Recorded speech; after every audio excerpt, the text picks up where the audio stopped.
Colin Chandler has just arrived at a crucial moment for Kentucky. Could this be a big surprise for the team?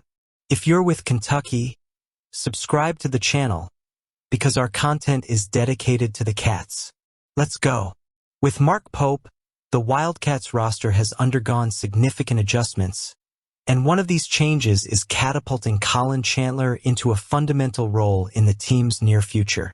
Although the young rookie point guard faced difficulties at the beginning of his return to basketball after 2 years away, his recent performance has been a ray of hope for fans and clear proof that the adaptation process can yield surprising results. Chandler's inclusion in Mark Pope's routine rotation was not only a strategic decision, but also an emergency necessity. With Jackson Robinson's season-ending departure due to wrist surgery and Kerr Kriisa still struggling to find his rhythm, the coach has had to look within his own roster for viable alternatives. And this is where Chandler's story takes on an interesting twist. Over the past 3 games, the rookie has not only established himself as a reliable piece, but he's also begun to demonstrate versatility on both ends of the floor, something that makes his presence even more crucial to Kentucky's success in the postseason tournament. Defensively, Chandler has been an example of tactical application and physical effort. His performance against Missouri, when he stopped Caleb Grill in key moments to secure Kentucky's comeback, was a harbinger of his ability to impact games with decisive interventions. In addition, his robust physicality and defensive skills have given the team an edge that many other players on the roster simply cannot provide. On offense, while still polishing his efficiency, Chandler has shown signs of promise. Over the past 3 games, he has consistently averaged 7.7 points in just over 16 minutes per game, boasting an impressive 50% three-point shooting rate, 5 to 10 combined. These numbers, while modest, are a reflection of his growing aggressiveness and comfort in taking on offensive responsibilities. What is perhaps most notable about Chandler's progress is the way he has adapted to Pope's system of play. The coach has always been vocal about the importance of dynamic, team-based basketball, where each player needs to contribute on both offense and defense. In that sense, Chandler has fit perfectly into the mold that Pope has proposed.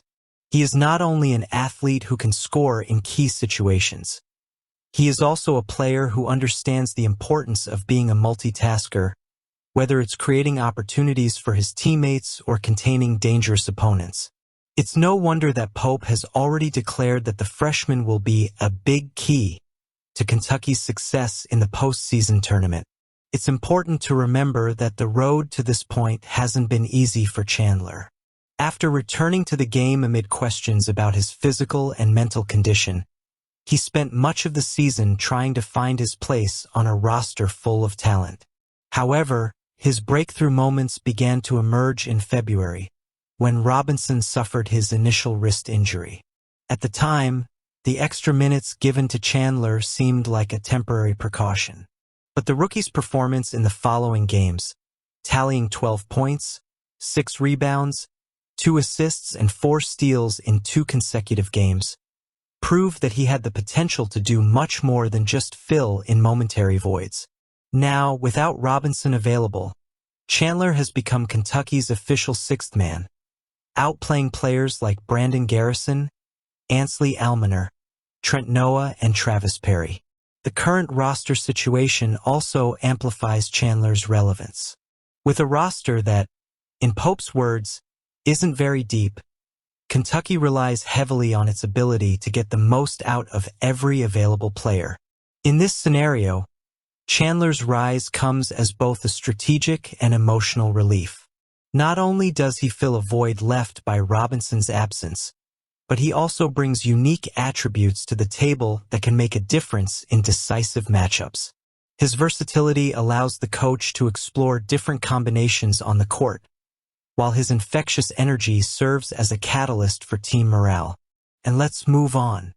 Assessing Mark Pope's first season as head coach of the Kentucky Wildcats is a balancing act.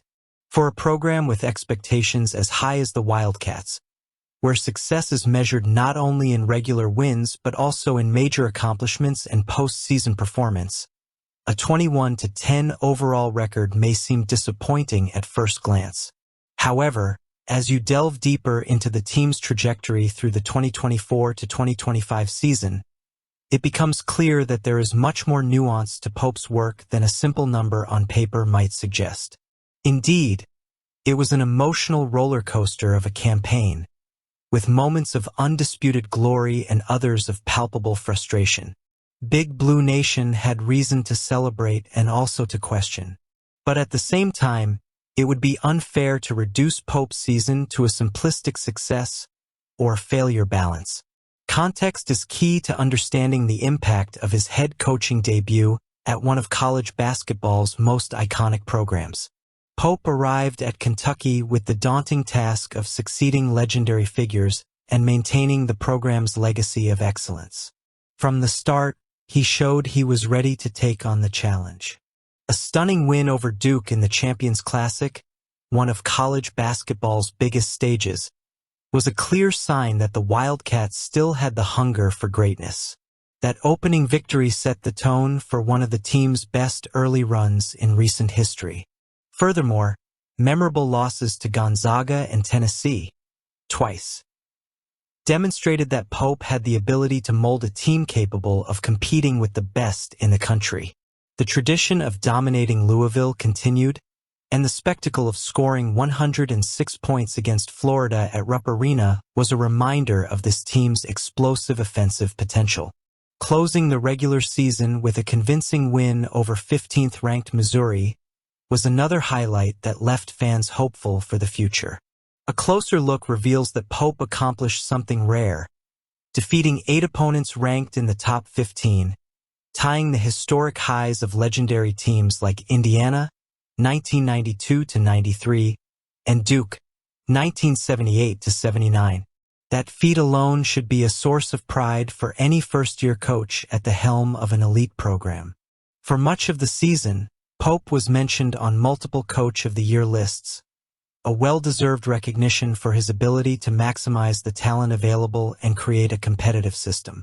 However, the second half of the season brought significant challenges. Injuries to key players like Jackson Robinson and a lack of depth on the roster began to take their toll. The fierce competition of the SEC, one of the toughest conferences in college basketball, exposed some of the team's weaknesses. The 10 losses can be attributed in part to these external factors, but they also reflect the need for ongoing adjustments in the team's development. One of Pope's most iconic quotes from the season was, "What do we do with frustration? We turn it into fight." That mindset was evident in the team's actions, especially down the stretch of the regular season. Even in the face of adversity, the Wildcats showed resilience, as evidenced by a crucial win over Missouri that secured a number 6 seed in the SEC tournament. That fighting spirit is a direct reflection of Pope's leadership, which has kept the group united and motivated despite the challenges. To classify this season as a great success or a failure would be an overstatement. For many fans, the 21-10 mark may seem like an understatement, especially considering Kentucky's history of winning. However, when you look at the bigger picture, including wins against elite teams, adjusting to a new system under a new coach and challenging circumstances, it's clear that Pope deserves credit for his early work. He has proven he has the ability to compete at the national level, molding a resilient and versatile team. There is certainly room for improvement, especially in terms of roster depth and consistency throughout the season. But given the context and challenges faced, this season should be seen as a promising step in building something bigger under Pope's leadership. For BBN, the future looks full of possibilities. With more time to develop his style of play, recruit talent, and strengthen the roster, Pope has all the tools to take Kentucky basketball to new heights. And we hope so. Comment below.